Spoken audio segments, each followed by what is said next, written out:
Djarta Halliday. How are you doing today? Hi, I'm fine. Thank you. Thanks. It's really nice to see you guys again. So without much ado, I want to welcome Camilla Nontra. Yay! Oh my goodness. I should come to you every day when I need. Correct. This is Sudan. Wow. Sudan. Believe it or not, Sudan has more pyramids than Egypt. Interesting. Begin to think in a Pan-African way, because they now see that their conditions are not just about that local space, but the condition is linked to all of the other. Hello. Good morning, everyone. Happy New Year to you. It's been a while. Well, we started the show by thanking God. By Him we live, we move, and have our being. It's been a while since I've seen my co-host, my lovely co-host, Kechi, looking like a queen with a kente and her. Kechi, how are you?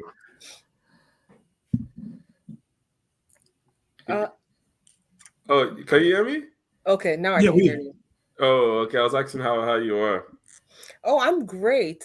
I'm excited to be here. I know we've been gone for a minute, but so much has happened between Omicron taking it came like the Grim Reaper floating everywhere, and then getting to spend time with my family, getting new family members, and just traveling. So yeah, lots has happened. Jesse, take it away. Yeah, so we are happy to be back with you all, and once again try to build these bridges across the diaspora. I was telling Ketchy yesterday, if we could just throw a party with everybody's nationality represented and it just be us, it would be the livest party ever. But we have to build these bridges to make it happen. So if we build it, they will come. And to do that, we've got somebody who's going to help us today.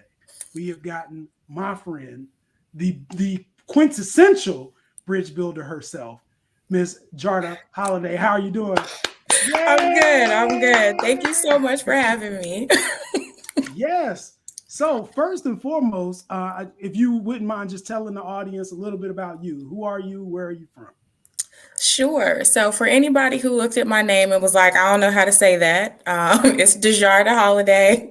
I'm a pharmaceutical executive.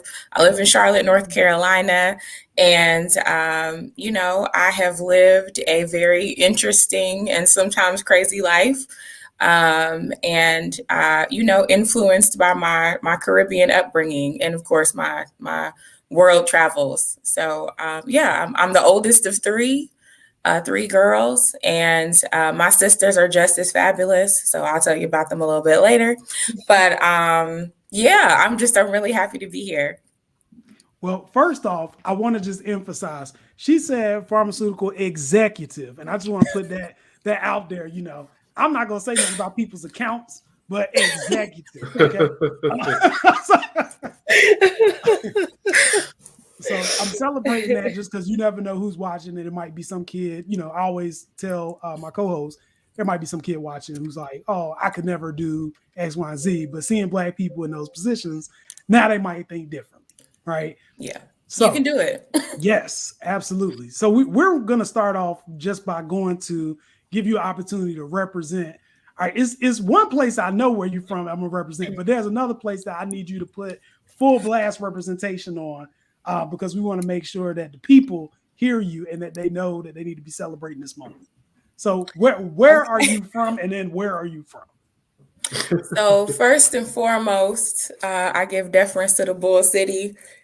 That's how me and Jesse know each other. For anybody who doesn't know where that is. What's that? That's Durham, North Carolina. Oh, okay. It's the best city on the planet. And I really am one of those people who's like, please don't believe the negative stuff you hear about Durham. Durham is the best. And it was a really, really interesting place to grow up. Beyond that, though, I am here as a representative of St. Thomas USVI. Yeah! Shout out St. Thomas. And the other half of me is the British Virgin Islands side from St. Kitts. So any of you who are out there, if you know any, Francis, Holiday, long list of last names, just ping me later. We'll talk about it. We might be cousins. And yeah, I am here representing all of the Blackness that is me, from all of these places. But yeah, first, Bull City shout out. What up, y'all? Absolutely. Okay. Someone Icole say yes, Queen, and then Yes. Hey, Princess. Dirty Durham. I don't know where that is from. That's my cousin, putting on for me. I appreciate you, Aisha. I was gonna say, was that J. Cole's sister? I mean, look, she got some artistic talent. You never know. It's North Carolina. All right. Well, I want to start off just talking about your career path. Like, what made you want to be a pharmaceutical executive? Right. So I had no interest in being a pharmaceutical executive. Nice. I actually have degrees in English and in psychology, specifically cultural psychology. And a lot of my focus was on relationships. And as I said, my life has taken some very interesting turns. If you had asked me when we were in high school, Jesse, what I was going to be doing, I would have told you I was going to be a dancer and a world traveler. And one of those things came true. I travel the world. I'm not really a dancer, but I have been known to cut a rug if the opportunity presents itself. And I'm currently doing some salsa dancing as well. I'm picking up kizomba soon. So lots of different things happening. But I kind of fell into the pharmaceutical space. As a teenager, my father was a chemist turned pharmaceutical executive. And so I got introduced to it at a very young age, and kicking and screaming, here I am. But it has been a really interesting path. It's been a catalyst for me being able to speak to people about what it means to participate in clinical research, how it works, why it's important. And I will also be transparent and say, I have a love-hate relationship with it, right? I do think clinical trials are a really fantastic way to introduce new medicines to market, to treat people's health issues, longstanding or otherwise. But also, clinical research has some tawdry history, and it has been weaponized in ways, certainly against Black people of color, around the world in a lot of different ways as well. And so I'm not standing here as a representative to say, rah, rah, go clinical research, but I am also saying, if you have health issues for which there is no cure, or your current treatment experience is not what you want, clinical research is a really great way to get your needs met.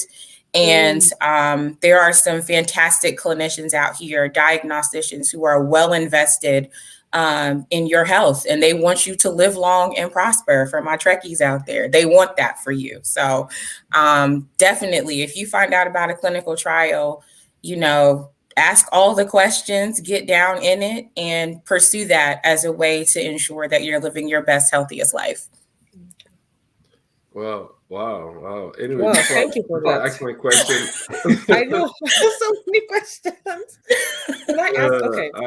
I just want to shout out to, I see one of your numerous cousins, probably St. Thomas, Virgin Islands in the house.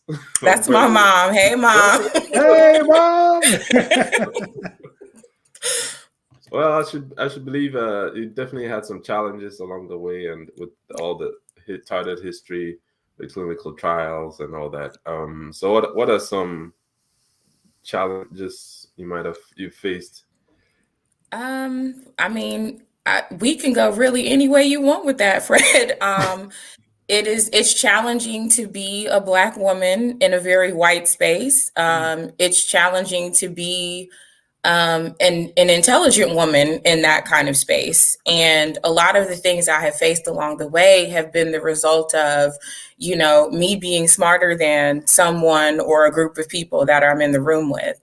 And so, it has really been an adventure in trying to figure out how to navigate that space successfully.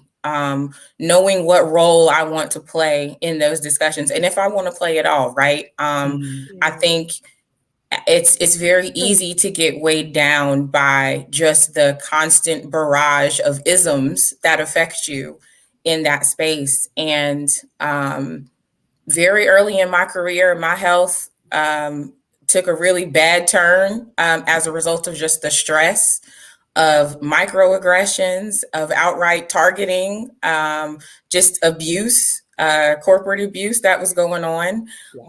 Shout out to any of my friends who know exactly what I'm talking about. I'm sure they're here as well. But yeah, it was a really, really challenging thing to kind of step out of the shadow of what I learned from my dad and taking that into the corporate space, because I thought, because I knew what I was talking about, people would be welcoming. And in turn, they were like, you know, hey, little Black girl, why do you know what you know? How do you know this? You know? And so I've been in the room with people who were like, we don't want you raising your hand. Just be quiet. You know, we'll get to that point when we need to get to that point. We don't need you pointing out that we didn't know that, you know? And don't get me wrong, right? There's also a lot of people who are not threatened by that. And they welcome it. And now they may not have those conversations with you in the big boardroom, but they may pull you aside and say, I didn't think about that. We probably should put that in the study. We probably should explore that, you know, and you'll never get the credit. But if you're there for the validation, you'll never get it. So you know, you have to really have a fortitude of wit and spirit to kind of navigate that space. And I mean, y'all know, y'all work in the world, you know what it's like out here. So yeah. Yeah, I was just gonna ask, how does the conversation change after you finish slapping them? Well, Jesse, look, I ain't been to jail, but you know, I've been in some meetings with some folk, and between my you know, my ability to use the English language and my experience, you know, they're like, okay, so we can't mess with her the way we thought we were going to.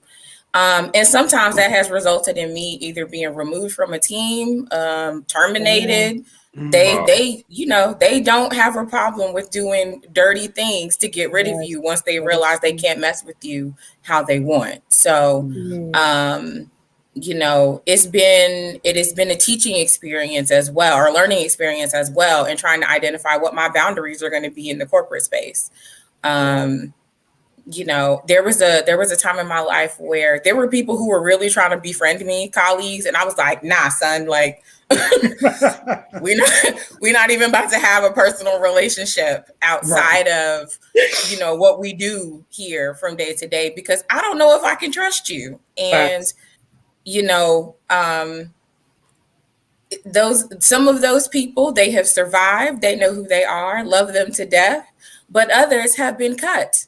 And I wish them well, but don't come knocking on my door. You will not get any help here. So, you know, it's been interesting. And I really mean everybody, Black people, white people, you know, Indian people. I have had everyone, you know, in my circle of friends, and still have a lot of those people in my circle of friends. But those relationships were enduring, I think, in part because we were united by trauma, workplace trauma.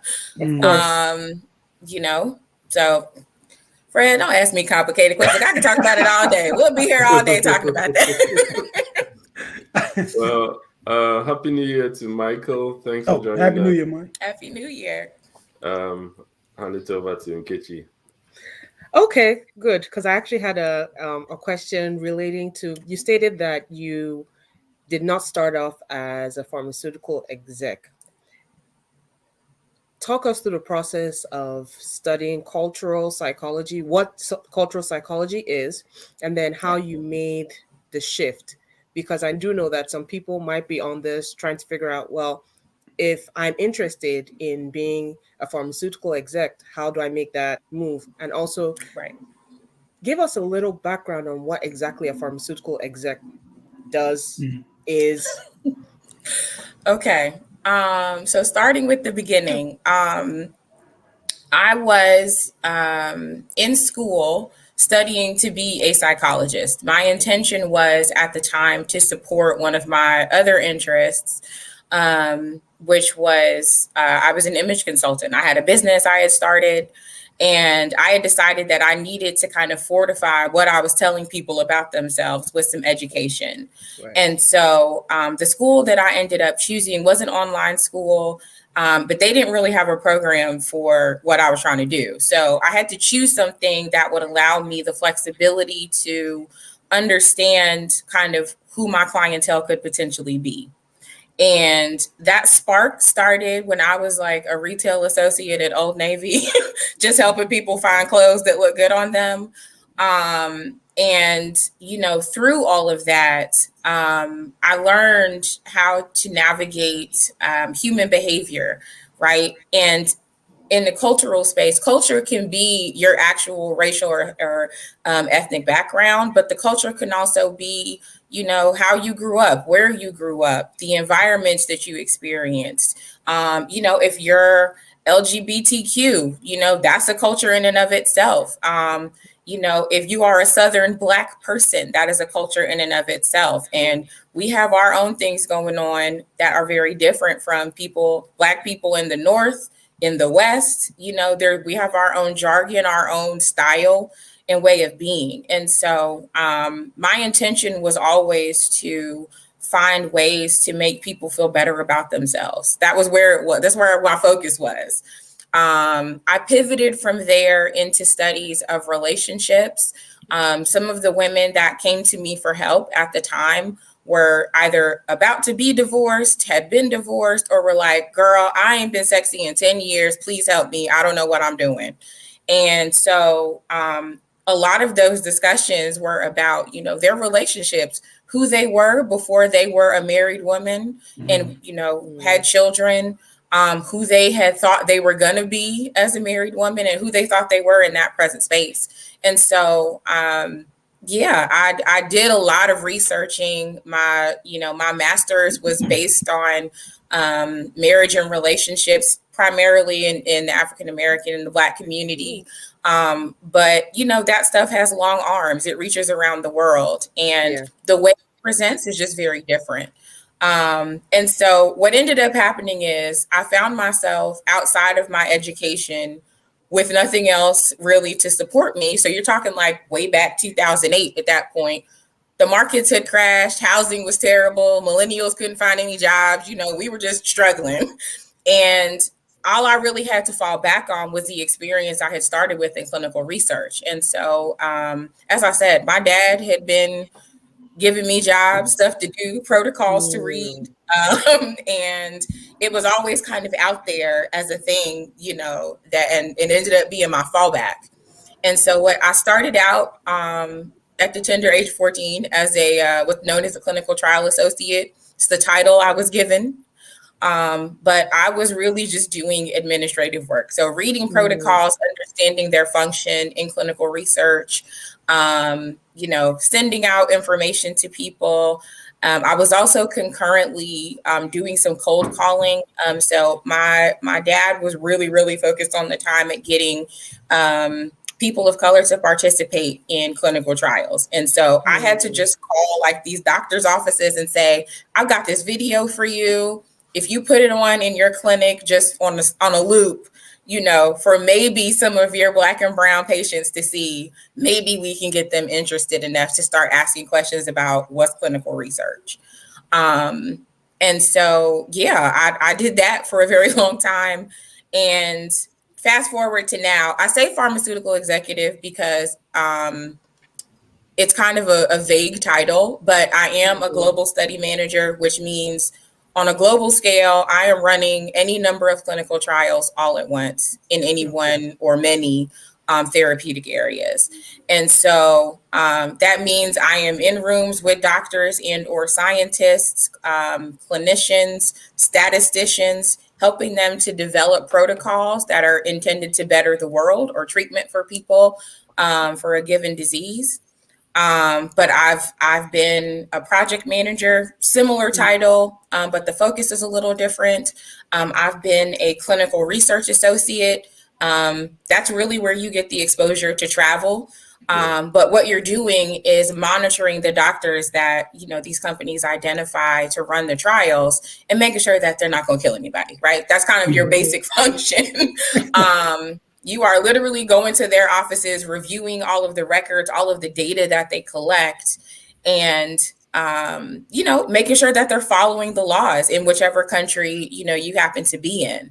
And so it's a really great job to have, I say, for anyone. If you can get your foot in the door as either a clinical trial associate or a clinical research associate or a monitor, they're also sometimes called site managers. That's where you're going to get kind of your breadth and depth of experience in not only dealing with the personalities involved in these studies, but also, who you're really trying to reach. It really brings it home for you that there's people on the other side of these clinical trials who are really they're participating because they want to be better, they want to feel better, and they want to advance the research. So that's a very long-winded answer to your story, but I wanted to make sure I gave you all the information. No, that was great. That was great. Jesse, before you go, let me go through the comments. So Anthony P says hi. Hi, Anthony. And then our very own, podcast. He's laughing at the comment. Listen. And then Mom says, yes, very true. Agreeing with you. And I believe there's another one of your relatives. My sister. The illustrious Dr. Aria. That's who's going to be on your show next, Jesse. We love to have you. Closed doors, preacher. The mom is proud of you. And then, Michael, never mind. This is our first show for the year, so yeah, we're all getting back on track. Yeah, we're getting back. Yeah. And then Jazz speaks multiple languages. How has this helped? Okay. Great I'll let question. you answer Mom's question. This is why you don't invite your mother to these things. I wasn't even going to mention that. I have my mother to thank, actually, for my exposure to other cultures. She was really big on this growing up. As most people did, at least in North Carolina's public school system, I learned Spanish and figured out I was really great at it. And so I just picked it up. Very easily, several years of study. And it wasn't ever something that I really thought would be a part of my professional experience. But it has helped me bridge a lot of those gaps I was talking about before, where people have preconceived notions about what you should or should not know as a Black person. Mm-hmm. And so I've been able to break down some of those barriers, because they may say something in their language and I'm like, oh, really? And I can say something right back. And so it's disarming for them a lot of the time. That I know the language as well as I do. The other language that I know is Portuguese, and that one I picked up in college just as I'm tired of Spanish, I don't want to do it anymore, elective. And what ended up happening with that was I did a study abroad. I lived in Brazil for a little while, and the better part of a year. And since I have left Brazil, I run into Portuguese speaking people from everywhere. And again, it's not a common language. So as soon as I hear it, I know what it is. And same, I have, I don't want to say overcome. I'm still a little scared about it. But if I hear it, I will turn around and be like, oh, really? And I start a conversation with people. And it's been really, really beneficial in that, again, right? People don't expect me to know Portuguese. And I will say, people that I have met from Africa that speak Portuguese or derivations of the language, it's enabled me to have relationships with them.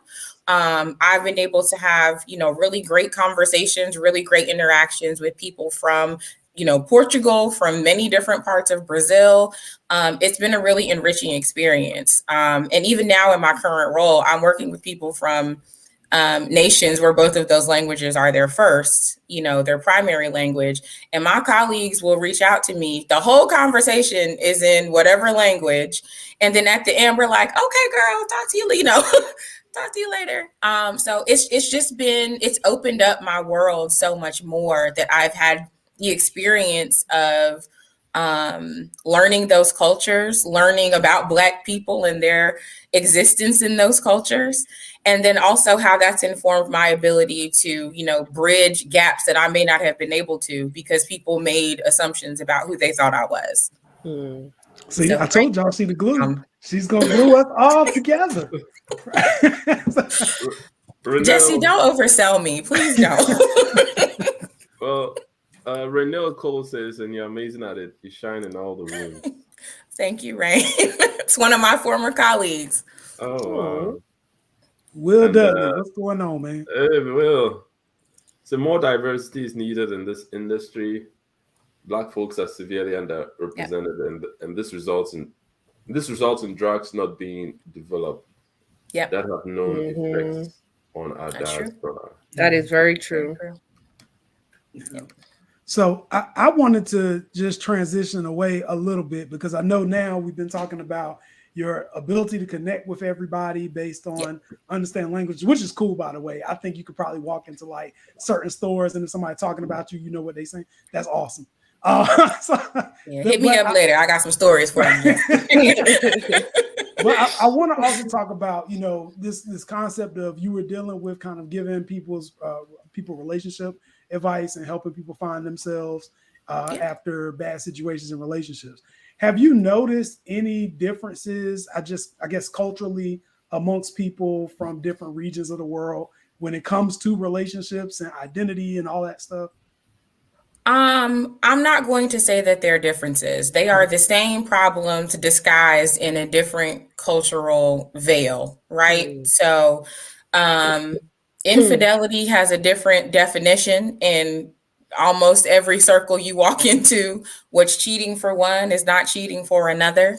The phenomenon of how you define a relationship also has changed, certainly in the last 10 to 20 years that I've been paying attention to it. And certainly I'd say even in the context of COVID, right? What are you calling a relationship? What's a date? What's a sneaky link? That's for the young folk because I really barely know what it means. But I caught that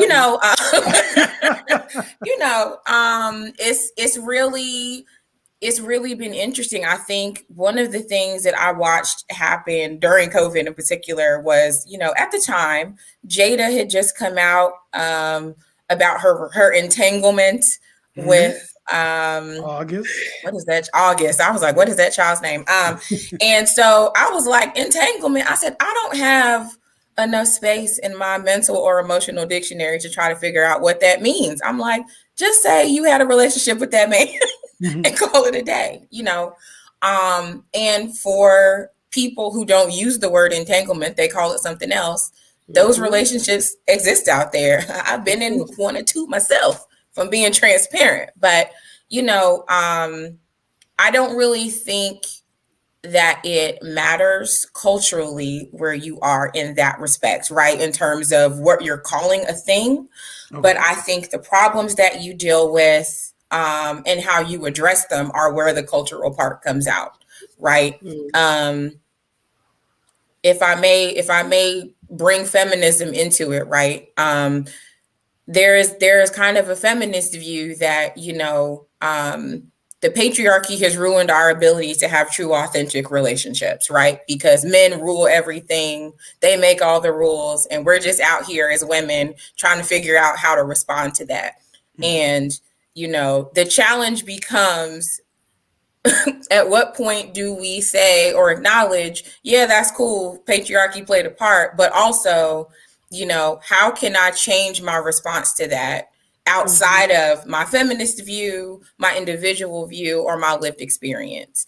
And that's a much more complicated web to weave, So yeah, I think Black people, white people, Northwest, Southwest, England, Ireland, Belgrade, it's the same. We just speak in different languages and look a little different. Okay, I think that's awesome, and I love your viewpoint on that because I definitely think the perspective does need to change. Like there are so many things that people do wrong here. I'm not gonna put anybody out there. I know my friends is like, I'm not gonna put anybody out there. I'm just saying there's so many things that people do wrong because they're chasing a standard of what they think they're supposed to be doing, as opposed to just being your authentic self and living your life and making decisions for yourself. So I really appreciate that. Sure. All right.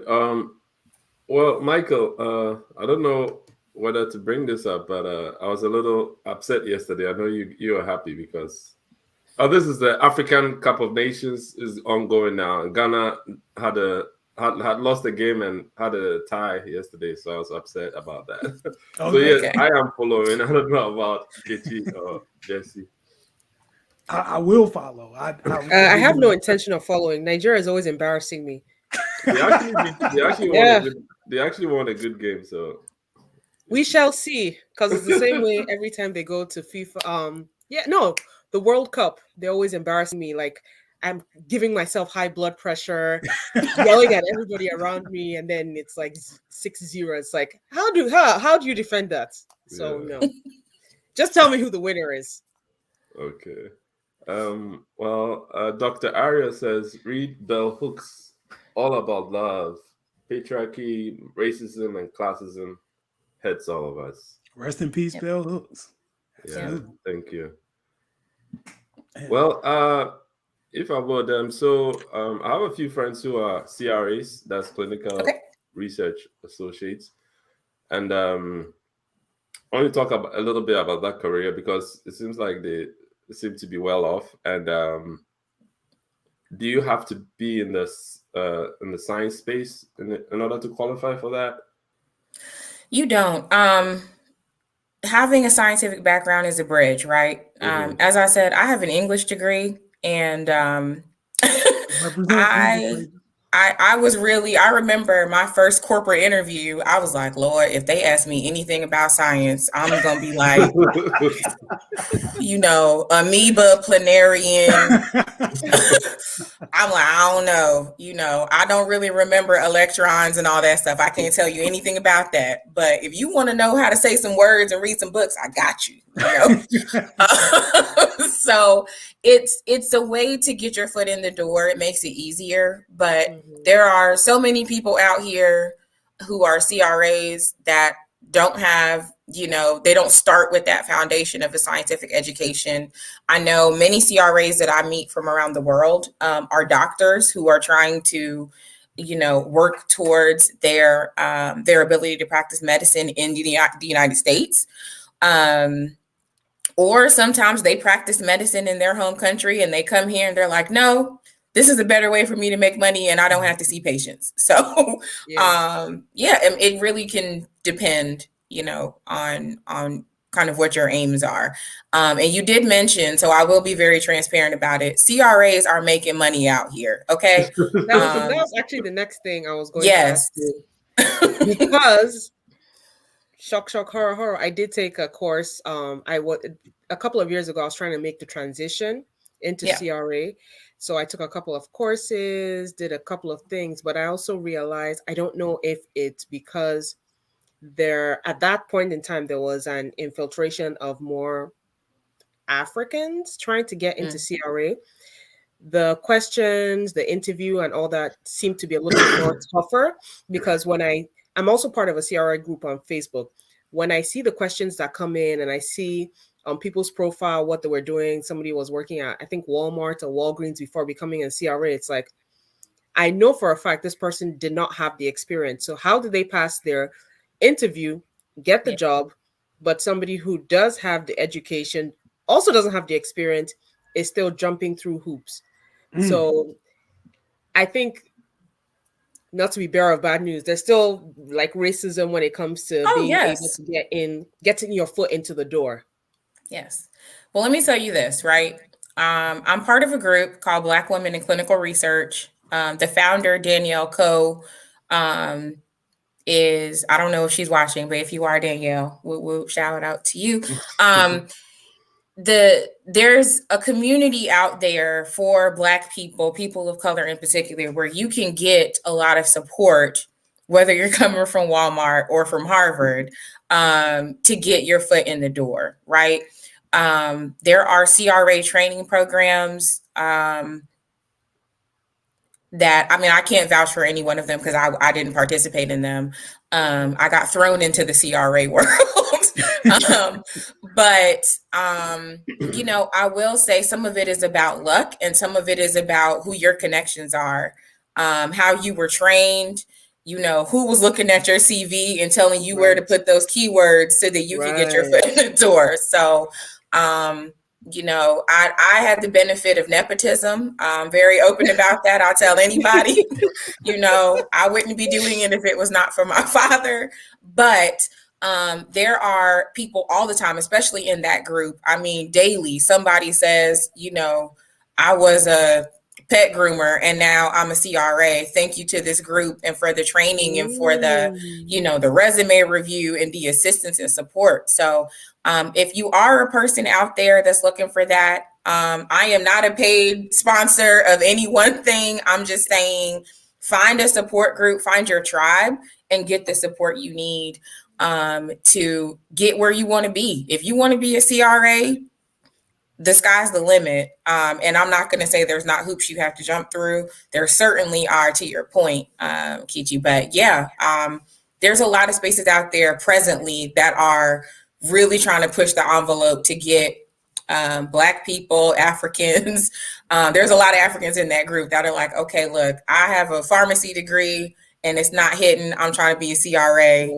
What do I need to do? So if you're not a part of that group, please, you know, look it up, join it. They're on Facebook, LinkedIn. I should have worn my t-shirt so I could get y'all some proper promo. But yeah, it definitely takes some finesse, you know, to get in. Oh, wow. All right. Thank you. Yeah, and then after the CRA, I think on a higher level, I think you need a doctorate or something. MSL, is it medical science? To be an MSL, yes, you do have to have a medical degree. Yeah. Mm-hmm. And for those who don't know, MSL means medical science liaison. Okay. Thank you, Djarta. Thank you. I didn't want to. Yeah. I was just about to ask. So what is, just side note, what do medical science liaisons, do they do the same thing as CRA or? No. Okay. So your CRAs are kind of doing the grunt work. I'm sorry, y'all, if I made y'all feel triggered. That's not really what I'm trying to say, but y'all are doing the grunt work, as I said, to support the clinical trial. The medical science liaisons can be used in a lot of different ways. And I am not an expert in what they do, but in my experience with them, they have been used to further the science, to have that doctor-to-doctor relationship and speak to them, you know, in words that they understand. If you want to get into anatomy and biophysiology of why a drug is going to move through a person's body in a particular way, they can tell you. Djarta can't. If you ask me, I'll be like, I don't know, bruh. I can't help you. You know, I'll be like, all I know is I saw the protocol and it's probably going to work for you. I don't know. You know, so they are the people who are going to be well-versed, especially in a specific disease area. I spend a lot of time working in the NASH space. NASH stands for non-alcoholic steatohepatitis. And it's a disease that affects the liver, right? It's fatty liver disease. And so basically, a doctor in that space or an MSL in that space would spend a lot of time making sure that the doctors he's working with are going to be interacting with on a clinical trial are educated in the disease. They understand what kind of patients we're looking for. They understand how the drug is intended to move through a person's body and what it's specifically targeting to treat. They may also be, you know, a part of the marketing, you know. I did a program at another company I worked at where we were using me and MSLs to go out there and talk to doctors and their staff about why they should participate in this trial. You want to be a part of this trial. You want your patients to be excited as a part of this trial. And that's one of those times where I was being used in a way that I probably shouldn't have been. It was one of those opportunities I kind of fell into as a project manager, but I got paired with an expert. And so where I could say, hey, I'm going to make sure you have everything you need to be the best doctor these patients have ever seen.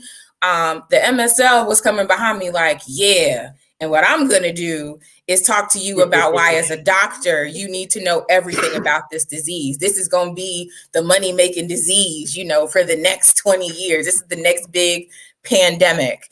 And so it was a really great partnership, right? When you can kind of bring those two forces together. But MSLs, again, are medically trained professionals. Okay. You should talk to them before you talk to a Djarta. But, somebody in my role is there to supplement and support what they're saying. Okay. Okay. All right. Yeah. Interesting. You lost me at Well, bio. Nano something. You see what I'm saying? Oh, Michael. Okay. Well, good job to Nigeria. They won. I guess I'm cheering for Congratulations, Nigeria. And then G Hizzle. Hey, Gabby. Gabby. You put people's street name and real name out there. Listen. Come on. Listen, you use your street name with me, I'm going to call you by your government name. Oh, this is my sister-in-law. Wow. Hi, Okay. Hi, Jennifer. Hey. And then That's right. Black Power. That's right. That's half the beauty of the show, is just being able to hear you in your element talk about all the stuff, the complicated stuff that you do, and it's like nothing to you. You got it. You got it max, and we can sit here and celebrate you because now I don't have to figure this out. You wouldn't want me trying to figure out how pharmaceuticals work for anybody. You know what I'm saying? Like, yeah, take all the lithium, it'll work for you. So hearing people like you and seeing people like you, I think is powerful imagery for folks who are watching the show, who understand that you can do certain things and that it's not going to be easy. There's still going to be people who are going to try to stand in your way or minimize your intellect and all that stuff. But it doesn't matter, because when you have it, you're just going to go in there and it's going to shine regardless of what room that you go in. And you can be encouraging and open the door for other people to come through, so that, what I heard from you saying, and for you and from Will Dudley's earlier comment, is that there's an opportunity here for somebody to go out there and be that sacrificial lamb to set up a Black firm that does this, right? So, Djarta, do you have any plans for the next 5 to 10 years? Jesse, I'm just trying to stay alive for the next 5 to 10 years, okay? Don't be asking me no complicated questions. No, I mean, really, honestly, truly, I am not a type A person in my personal life.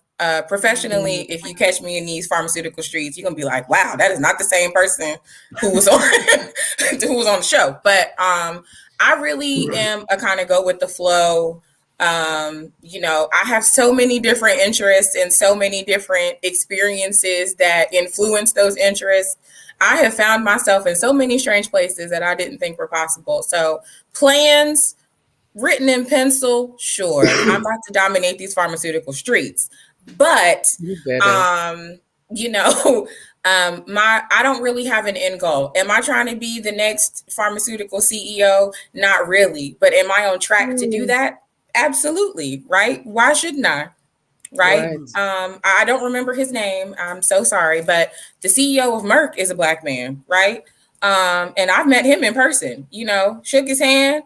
How you doing? It was a very, copacetic conversation, but I've seen someone do it. So why can't I be the first Black woman, CEO of whoever pharmaceutical company? So if you happen to see me out here and you watch this podcast now or in the future, or the show, I'm sorry, now we're in the future, just know that I called it one day. And is it my goal? No, but if it happens, I'm open to it. All right, but just don't change up. People get famous and rich and they change the Rolodex, and now you can't get through. You gotta go through the receptionist now. Never. Never. I'm accessible, but within reason. So, Djarta, I have a question for you. Yeah. How was it growing up in Durham as a Caribbean woman? All right, so I got to lean in close so I can really make sure you understand. So Durham is a place where you, as a Black person anyway, I always felt like the opportunity to thrive was there, right? Black culture is so rich and strong in Durham, and don't let those gentrified streets fool you. Black people were running things and still are, right? But there's been a lot of changes to the city. And some of that has been dictated by, socioeconomic class and some of the politics that follow all of that, right?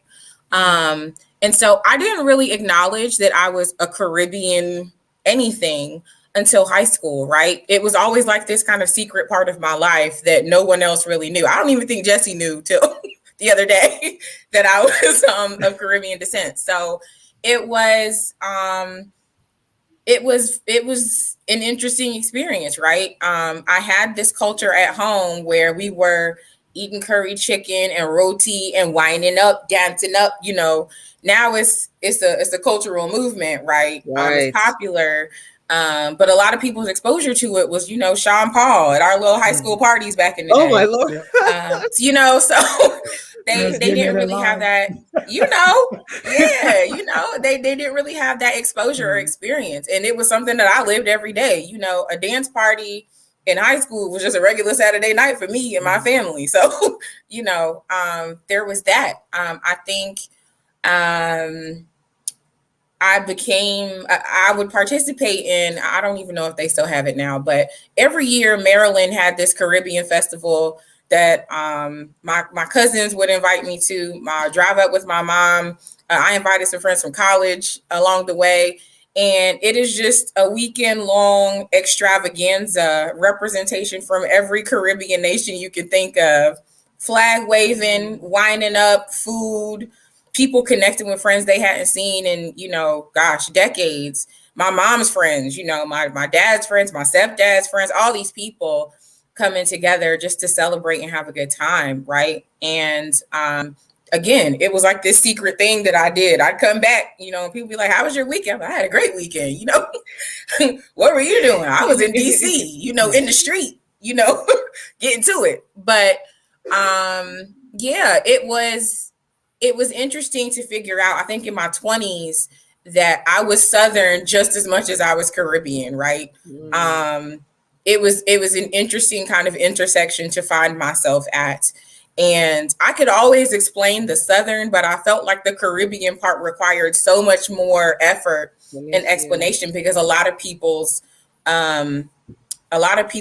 experience was like Jamaica. Like I said, Sean Paul, right? They were like, so you were in somebody's basement, banging on the furnace? No, I never did that. That didn't happen. Right? It wasn't a thing. It was just in a video, However, I have some friends, Jesse, Moses and Shauna. Yep. I had known them actually from middle school, who were known for, parties and we would have just the kind of that cultural experience. It was like a little quiet secret that we shared. Their family is actually from Kenya. It was just like this whole other life that I had going on. And I think one of the really hard things about growing up was I went to a private school for middle school. So I was one of very few people of color. And I went through a phase where, I was like a white girl, I was a Valley girl. Like, oh my God, like it was that, right? It was that. Y'all know exactly what I'm talking about. Because I'm trying not to be offensive. This is being shown to a lot of people, so I'm sorry. But yeah, there was a time where I wasn't even Black. I was like, I'm just trying to fit in and get through this phase in my life, to move on to the next thing. And so moving from that into high school, I went to two different high schools in Durham, Northern first. Boo. And shout out Northern. And I went to Riverside after that. And shout out Riverside Pirates, class of 2003. Y'all know who y'all are. you know, I actually think, Jesse, I met you like in the lunchroom because we just shared a table, like your crew and my crew. I think that may have been how that even went down. But even that, right? Like there were definitely times where Black things were happening around me, and I only knew they were Black things because everybody else was Black. I didn't really have any context for it. You know, my parents weren't doing those things. My cousins weren't doing those things. And I was like, oh, this is what we supposed to do? Okay, do rags, white tees, Tims. Okay, I got it. Yeah, you were at my table. Oh my God. You know, it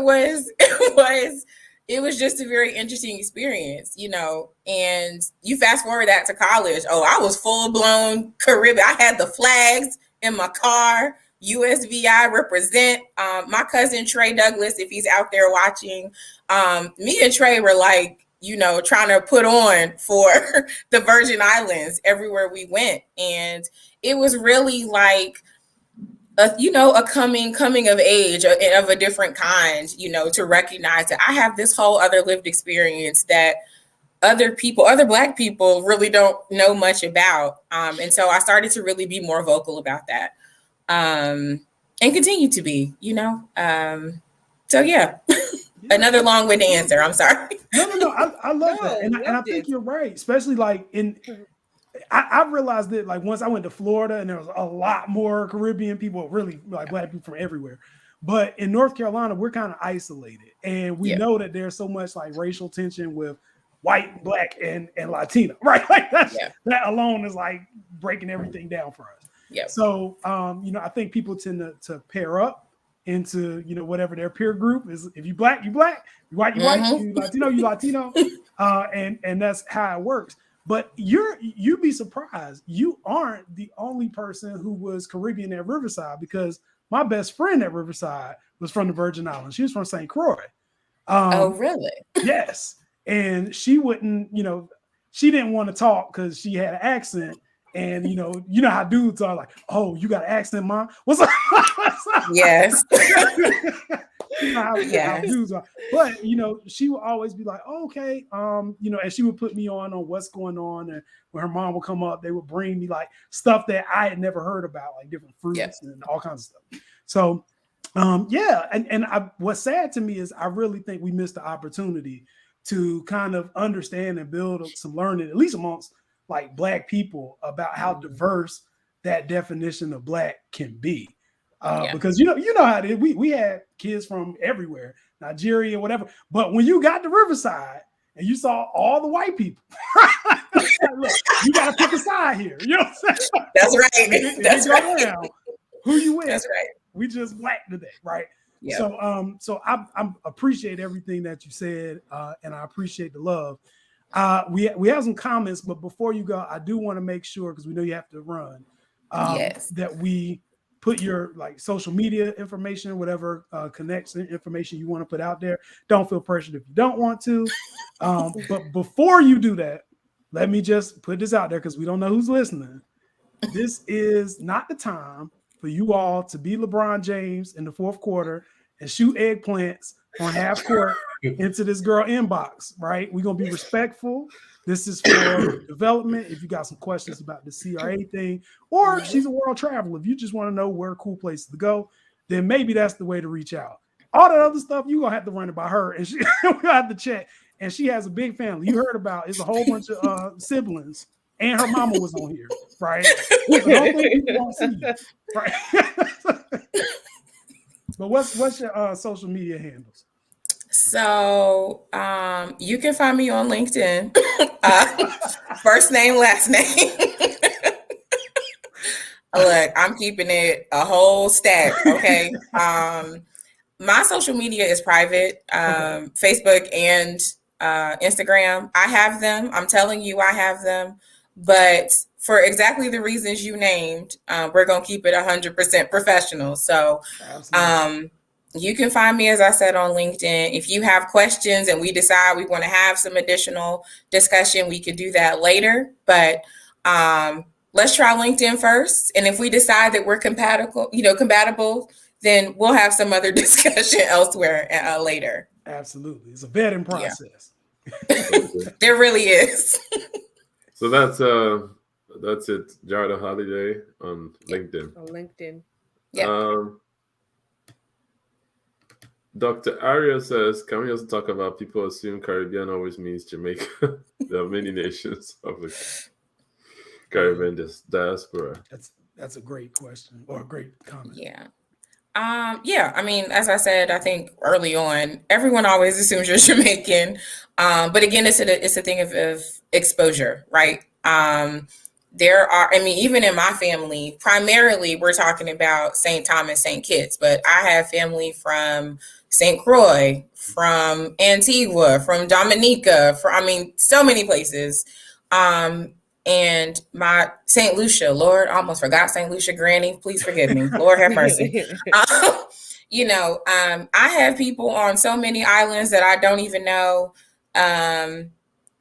We share a last name or we share some random cousin that I don't know. I literally met somebody at the gas station who turns out we're cousins, and I had never known this man. I don't know his mother, but we have the same last name. And it's one of those things. If you're a Caribbean person, every Caribbean person will tell you this. You have to ask who the relatives are because you might be related and you're not trying to be in a relationship with your cousin. So you have to be very careful about it. But yeah, there's, like I said, there's so many Caribbean nations just globally. And as I said, that representation you see primarily at those larger festivals, Juve in Miami, Caravana in Toronto. If you happen to hit the one in DC, they're doing their thing. I think Virginia had their own thing. Raleigh has their own Caribbean thing going on. Big ups to Raleigh. It's really where you're going to find a lot of that diversity. But also just ask, right? Please don't assume because you hear an accent that I'm Jamaican. Clearly, I don't have one, right? But if I'm around my people and it comes out, please don't walk up to us and say, ooh, it's a Jamaican party. No, it's not. Because we going to look at you with the side eye and you will be put in, don't do it. So, I think to Aria's point, it's important to understand, colonialism in large parts reached a lot of those nations. There were sugar plantations on a lot of those patches of land. And so, the reach is kind of far and wide. Absolutely. All right. So we're winding down. If you haven't done so already, please subscribe to our YouTube channel. Give us a thumbs up. Follow us on Facebook. Follow us on the PanAfricana Show. Yes. On Instagram. And you get all this content and meet great people like Miss Djarta Halliday. All right, thanks for joining us, Jesse. Yeah, I just want to say once again, so we are blessed to be back with you guys. I know it's been a long hiatus, but this is why we do this show. We want to expose people, especially Black people, to other Black folks who are doing great things and need to be celebrated, because you don't have to, be Martin Luther King and make the ultimate sacrifice to be great. And we have greatness all throughout our diaspora. So, we're getting the opportunity here to celebrate great people. If you are also a great person and are interested in having your story told and being celebrated, please send us an email or a message and reach out. We're not scary. This is a family show. So please feel free to reach out to us so we can celebrate you too. Djarta, we want to have you back on again. I'm trying to come up with some creative schemes, but don't be shocked if I send a text unless you're already a CEO at that point and you don't answer me anymore, and then I'll just schedule an appointment. So but thank you all for tuning in. We always value the audience that we are growing. We grow slowly but surely and steadily, and we feel like if this message gets out, it'll help us kind of diffuse some of the divisions within our culture. And hopefully one day we'll get to a point where we can all celebrate and enjoy each other in the way that we should before white supremacy got involved and tried to make us hate each other. So thank you for watching. We hope to be back next week. And with that, we will see you next time.